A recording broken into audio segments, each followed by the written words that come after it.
Well, garments are often a sector that's a sector of first entry for low-income countries. I don't want to say the production process is easy, because nothing is easy when it's done on this scale, but the process is relatively straightforward. The management that's required and the organization that's required is relatively straightforward and basic. There's a process of upgrading within the garment sector where factories move to higher and higher end buyers and produce higher value added products. There's also a broader process of development in which countries move from producing relatively simple, straightforward products like garments to producing more complex products, and ultimately motors and machines and computer equipment and airplanes and so forth. And that process, the garment sector has the chance to be, as it were, a training ground for managers, a training ground for people to organize production. If you go back 20 years, there really weren't many large organizations in Bangladesh, and this is a conversation I often have with people with respect to sub-Saharan Africa. Where do the mid-level managers come from? If there are no large organizations and there are no mid-level managers, there's no one there to train the mid-level managers, and the question of how you get that started is sometimes difficult. The garment sector here has the potential to provide that training ground for managers that could move on to other sectors as Bangladesh develops.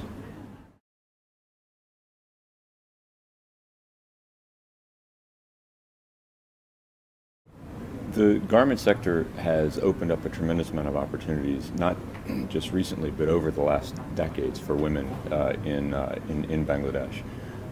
Labor force participation of women is still low relative to certainly relative to sub-Saharan Africa and relative to Latin America, but it's higher than it is in some of the other South Asian countries, and a lot of that is down to the garment sector and the opportunities that have been created for work in the garment sector. One of the things I think that our project is partly about is the fact that 80% of the workers in the garment sector are women. Only about 8% of the management in the garment sector is women.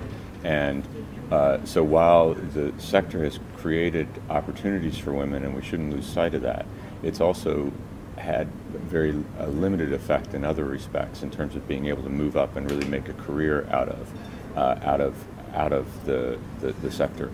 And I think one of the things we're trying to do is to increase the number is to understand. Let me put it in a more academic way. We're trying to understand whether this is a missed opportunity on the part of the factories, whether they're under-promoting women, perhaps because they just don't have much experience with women as supervisors, and so they don't know whether the women will make good supervisors or not. And a big part of the project that's funded by DEGRP is about trying to understand how effective are women as supervisors.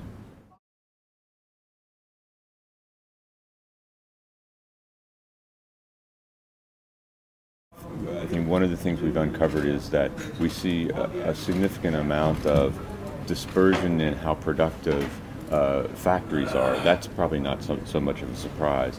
We see a lot of dispersion in productivity even within a single factory across production lines. I think that was a little bit more of a surprise to us, how much differential there's. Now, I think the positive thing about that is it says the factories already know how to do things much more efficiently than they're doing them now on average, and they just have to figure out how to transfer that knowledge from the one set of lines and one area to another. But I would say that's one of the things that's been surprising about what we found so far.